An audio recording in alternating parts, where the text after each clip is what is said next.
பசும்பொன் தேவர் திருமகனார் 109வது பிறந்த நாள் விழாவை முன்னிட்டு இன்றைக்கு அவருடைய நினைவிடத்தில் திராவிட முன்னேற்ற கழகத்தின் சார்பில் என்னுடைய வணக்கத்தை தெரிவிக்கக்கூடிய நிலையில் என்னுடைய பணியை நிறைவேற்றியிருக்கிறேன்.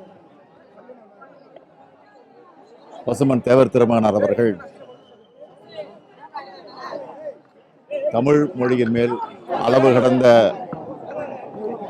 காதல் கொண்டவர் என்பது நாடறிந்த உண்மை.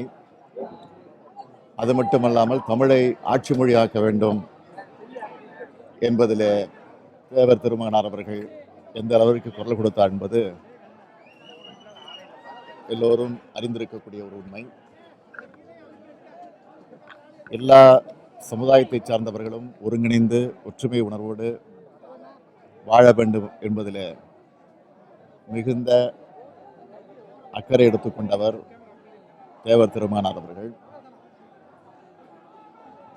அது மட்டுமல்லாமல் இன்றைக்கு தமிழகத்தை சூழ்ந்திருக்கக்கூடிய ஒரு மோசமான நிலை, அண்டை மாநிலங்களில் இருந்து நமக்கு வழங்கப்பட வேண்டிய தண்ணீரை கூட பெற முடியாத நிலையில நதிநீர் பிரச்சனையில் இன்றைக்கு சிக்குண்டு நம்முடைய தமிழகம் தவித்துக் கொண்டிருக்கிறது.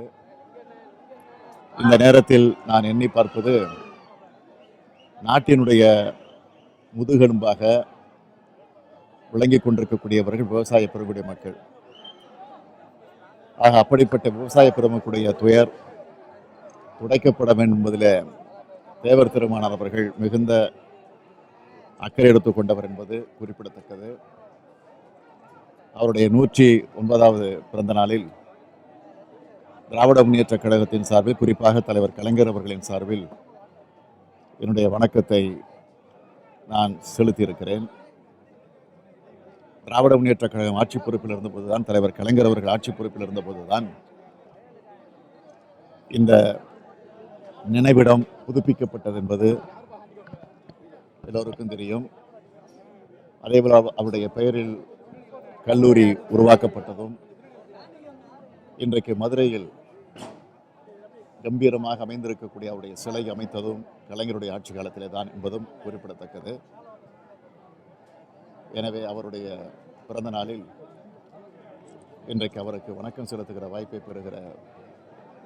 வாய்ப்பை பெற்றமைக்கு நான் உள்ளபடியே பெருமைப்படுகிறேன், குறிப்பிடுகிறேன்.